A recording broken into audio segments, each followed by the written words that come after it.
So here we have it, Yardforce's NX100i robot lawnmower. We're gonna go ahead and get started and seeing what it really comes with and how do we configure it from scratch.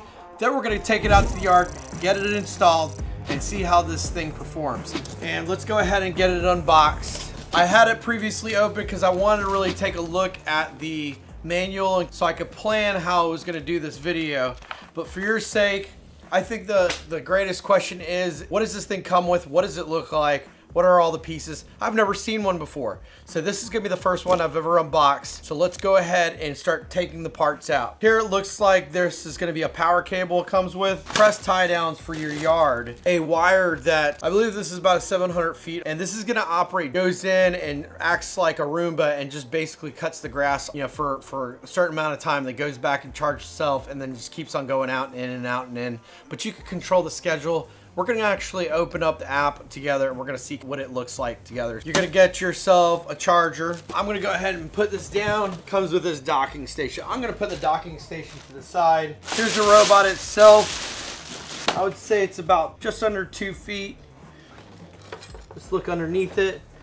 Comes with some foam here to protect the wheels. There's your blade that it spins. Batteries inside there, all nice and tightened up, and obviously an on and off switch here that operates it. And it looks like it ties in. Let's go ahead and put all the elements out. Some more power connectors that are here. So you get 4 bags of tie downs. What I like about Yardforce is that they all have a quick start guide for the people who hate reading instructions and just love to get right to it. I noticed this with one of the other lawnmowers that I picked up from Yardforce. They always have an awesome quick start guide, and I recommend definitely taking a look at it. I mean, it gets right to the point of it. So it tells you how to get the install done, how to install it, the distance that you need to have across everything. Also get installed the perimeter so we can go ahead and get this thing cut in some grass. We want to see it operate. We want to take it out and we want to take it for a test spin. I'm super excited about it, guys. So stay tuned and let's go ahead and get started. So before I start laying out my cable, I know that I have 700 feet of cable. And what I wanted to do was find the actual points and where I wanted to lay it out and roughly go ahead and try to maximize cut area for the robot. What I have here is going to be the St. Johns County Property Appraiser's website and on their mapping system, which normally across pretty much all the counties in the United States has some sort of free access to this sort of tool. So if you just look your address and what you're going to be deploying the robot, you know, there's a little length tool and you could check out lengths here. But for what I'm going to do is I'm actually going to go ahead, show what the area is that I'm going to be cutting with my robot lawnmower and placing the actual wires. I'm going to go ahead and start in this area right here because this is where I'm going to be starting robot. So I'm going to go ahead there and this is where I'm going to be deploying the line, and it's giving me a running total over here of how much feet I have. Now I also know that I have about 700 feet line here, so what I'm going to do is I'm going to cover as much as I can with it, and I'm going to continue on. I'm at 275 now, 340, so I'm halfway. So I want to really cover this entire portion of it. Go and continue on here. I don't want to get too complicated. I think this is fine, and this is right at 0.2 acres. Now the robot is able to do 0.3 acres, so I should be relatively safe here. Now one other thing is you want to be careful about the distances you want to be from the sides. From this, there's nothing that's beyond 25 feet in distance, so I could clearly say that this should be a pretty simple cut here for the robot. So let's go ahead and get this deployed. Okay, so the first thing I'm going to do is I'm going to go ahead and cut the grass just to make sure that the requirement is fulfilled so the robot can go ahead and get started properly, continue to keep the grass cut. So I'm going to go ahead and cut this area. This is the area I'm going to be installing it at. Get it all nice and teed up before we go ahead and install anything. I've been really happy with this Z42 by Yardforce. It's completely changed my perspective on how I cut grass. I've been cutting grass pretty much all my life with a gas-powered lawnmower, but now I have a different option of using a battery-operated zero-turn. Pretty amazing here. I'm pretty surprised on how long the battery lasts as well. That's definitely the part that stood out the most. Okay, so what I've done is I plotted out an area. All the base station the robot's gonna be landing is going to be pretty much on the counterclockwise section of your wire line. If you look at it, if you draw a circle, it's gonna be the counterclockwise direction on the circle, and where it puts itself back onto the base station. Now, where that base station goes, you need to make sure that you have a receptacle nearby because it is gonna require power. What I've done is I made sure that there was power already there, ready for me to go next to my wife's garden. And what I'm gonna do is I'm gonna go ahead and just kind of let this sit here right now. But what I wanted to do was I drew a perimeter line around of where the wire is gonna go. And what I'm gonna do is I'm gonna go ahead and drop in the stakes to stake them in every 30 inches on the wire. Here's the wire right over here. And what we're gonna do is we're just gonna go ahead and take it out of the package. I've already secured a bucket here with a hammer. I got the quick install guide here as well. I'm gonna keep that stuff there. And I just want these quick floor clips ready. So I'll go ahead and just dump them out in this little bucket that I got. I don't know if I'll use all the clips here. The actual base station itself has its own clips to the floor too as well. I'll leave that there. So the wire for the base station, I'm gonna go ahead and unravel it just to make sure that the distance is long enough. And what I'll do is bury it about 1 inch, 2 inches into the ground to make sure that I can reach the place of where my power is gonna be coming out of.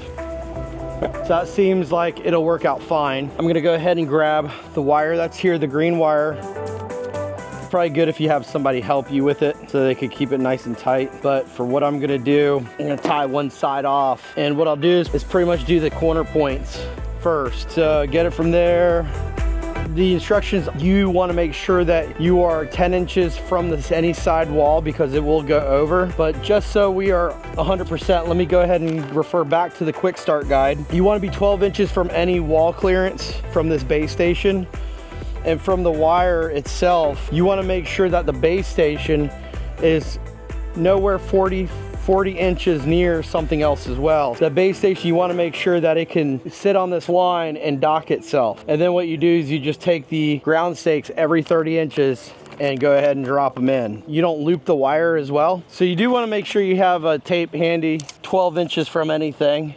You're starting to hit the line where you're gonna start cross, go ahead and hit an angle.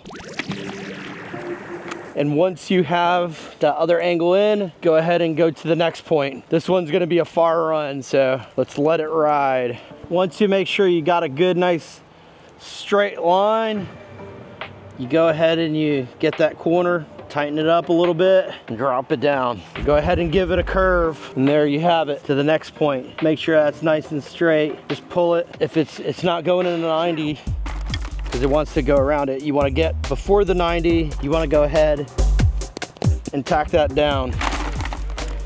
90, just bring it in over here to make a curve to the next point. And then you go to the next point.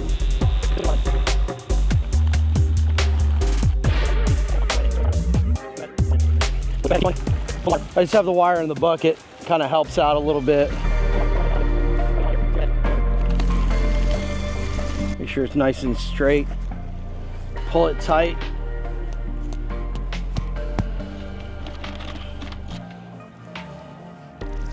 There you go. I'm gonna give this one a little bit better of a circular pattern. Just 3 points I'm using. You get it, phone home back connecting to the. Now I'm gonna overlap it just a hair, just so in case I wanna put the base station slightly in a different location, and just have that there for right now. I'm not gonna cut that line quite yet. Okay, so what I'm gonna end up doing now is I'm going to go ahead and go every 30 inches and tack the line down. Then I'll connect up the base station. When you're ready now, the actual base station is gonna have 4 like lawn screws. I mean, they're just big and they recommend that. And I'm just gonna screw them in instead of just driving them because I don't want them popping back out. So you just get your Allen key. I think we have everything we need in order to fire this thing up and see how it works. I'm gonna go ahead and connect up the power supply. You gotta make sure when you're running the cord, it has an orientation. There is a plug and connect side, so there's a female male side on it, so make sure you don't run it backwards. Connect it to the wall and we're ready to give it a try. I'm this huge advocate about testing things, buttoning things up after everything, you see everything working in case you have to change something, till I actually see it working. So for right now, I want to test it for the video purposes because I might move it or I might extend it. For some reason, if it's losing its pattern and not getting back and I need to make an adjustment because I overlooked something or it's hitting something, I want to be able to go back and fix that problem. But for right now, let's go ahead and get this thing fired up. Okay, so right off the bat, I picked up the bag that has what I thought was the connectors for it, but those are actually splices to splice into the existing wire in case you cut it or it cuts and you need to fix it. It comes with a bag of splices, okay? So in case you do have a cut in the line, use these crimps, and what you do is you take the two ends, you don't have to splice them, you just put them inside the crimp, okay? The splice, and then what you do is you grab a pair of pliers and all you do is you just squeeze it. It should go ahead and splice it for you, as you can see right here. This will happen in case you guys do cut the line by accident like I did while I was actually hammering the stakes in. And then that's also the place where I found the additional blades for the robot. So just in case you couldn't find it, that's where it's located at. So just take note of that. Okay, the wire that is actually going underneath the unit, which is going to be here, is going to be the F for front, okay? And what you're gonna do is you're gonna connect it into, there's a label here that says F. You go ahead and you plug that in there and boom, you're in there. Okay, so you're gonna go ahead and get the back one is labeled B and you plug that in. Right now I see the S1 lit up, means that it's a successful installation when it's fully lit. S2 doesn't need to be on, so that is pretty much a good installation. So let's go ahead and get the robot and fire this up. Okay, here it is in the dock. She's ready to go. So what I'm gonna do, per the instructions, it says just to flip it on. There is a button underneath it. So now we get into the configuration of it. I need to actually get more involved with and take a look at before I turn it on. So let's go ahead and talk about the Cloudhawk app provided by Yardforce. So I totally recommend operating this app to control your robot lawnmower because of the fact that you don't have to worry about going to the actual device itself and manually inputting in the numbers that are going to be very tedious when you want to run some sort of schedule or you just want to run a routine cut. To get started with it, I wanted to walk you guys through on how to download the app and how to get it installed and just basic operation of it. So let's go ahead and get started.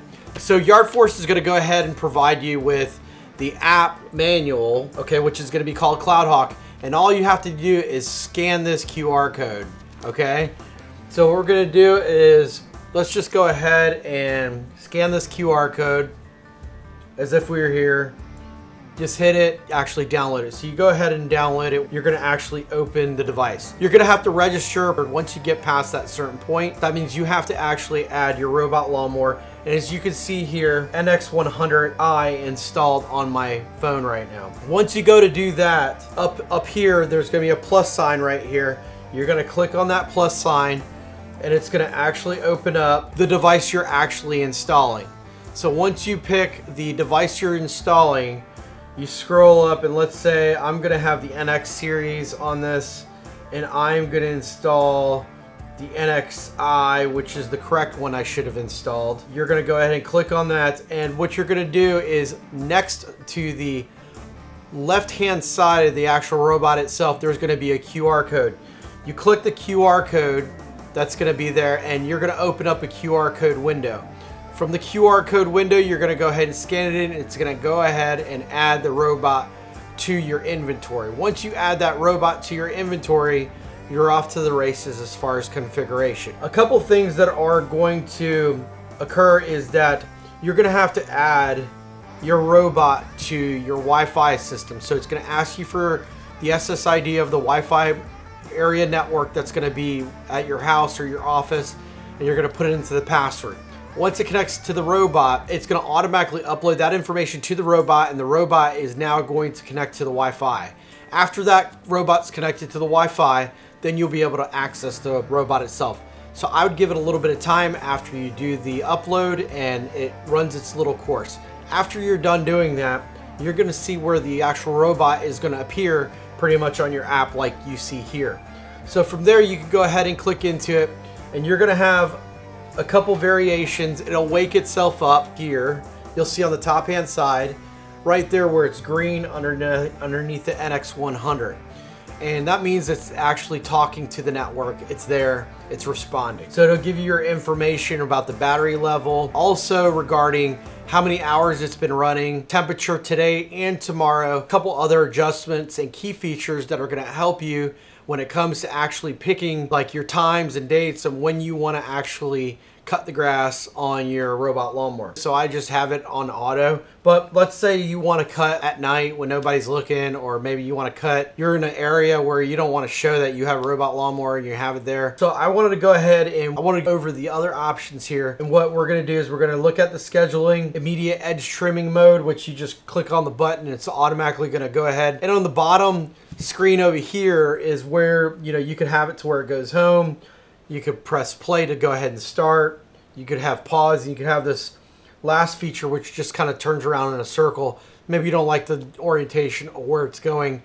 That's kind of the button that it's used for. At the end of the day, this is kind of where you're going to go in and configure the actual device itself. A couple things that I immediately, in accordance to using the app, is I went in, I got out of the actual device and I went to me, and what I did was I went to my settings and I changed the temperature units from Celsius to Fahrenheit. So you just go to where the settings are there and then go to temperature and then make sure it's on Fahrenheit. From there you could adjust your notifications, where it's going to tell you, oh, I started cutting the grass and I stopped cutting the grass, are going to also show up there if you want push notifications or not. From there, what I'm going to do is I could adjust the actual sensors on the device here to where first I could adjust my system time. Let's say I didn't want to go off the time. You could adjust your boundary settings here. Say you had two separate lines that you ran for your robot. One was going to be, let's say,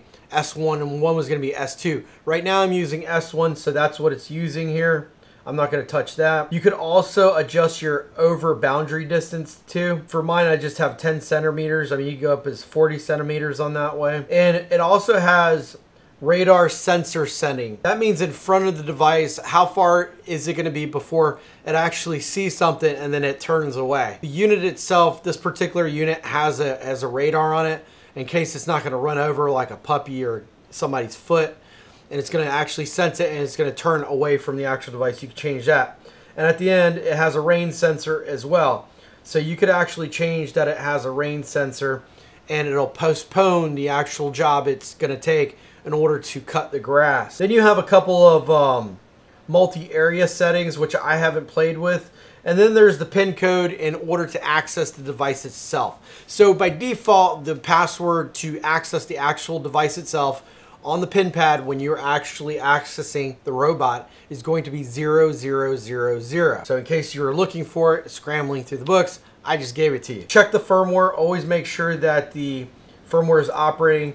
And last but not least, how do you want your notifications sent to you? So for me, I'll go ahead and take the push notifications because I would love to definitely understand when it's going to stop running the actual schedule. What I wanted to do together, which I think would be a good walkthrough, is just let's go ahead and schedule. Today's Friday. Okay, so let's go ahead and configure a day here, because right now I currently have it set to, by default, it's running from midnight to 1 o'clock in the morning. Maybe I want to run it during the day so I can see that it's running. Click on to the Saturday that's here, and I'm going to go ahead and click on modify schedule. And from over here, I have the various days here of what I want to choose.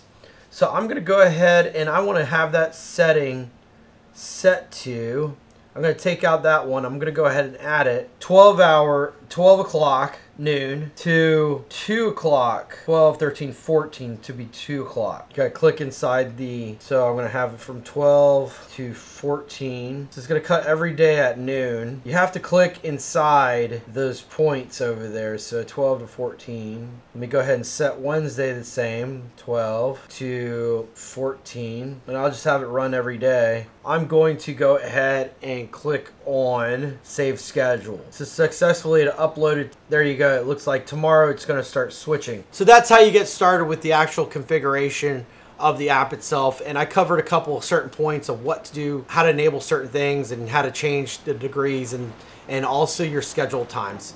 So let's go ahead and get moving on to the final portion of it. Let's see this thing operate. So let's go ahead and see what it can do. Okay, so I'm about to take this Yardforce NX100i robot lawnmower on for its maiden voyage. Everything's been installed. The application's been installed. So let me go ahead and fire her up. Let's see how she performs.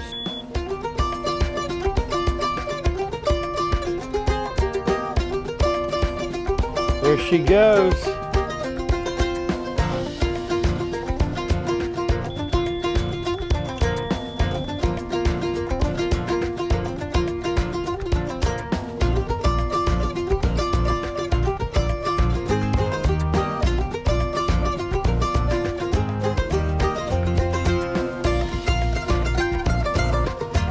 Really quiet.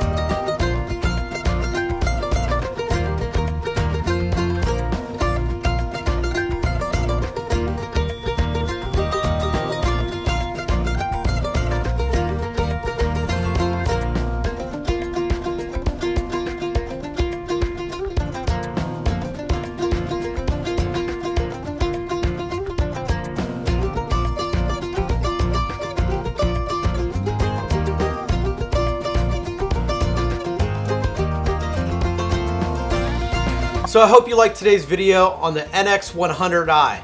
Go ahead and hit a like and subscribe button to get informed next time I come up with one of these videos.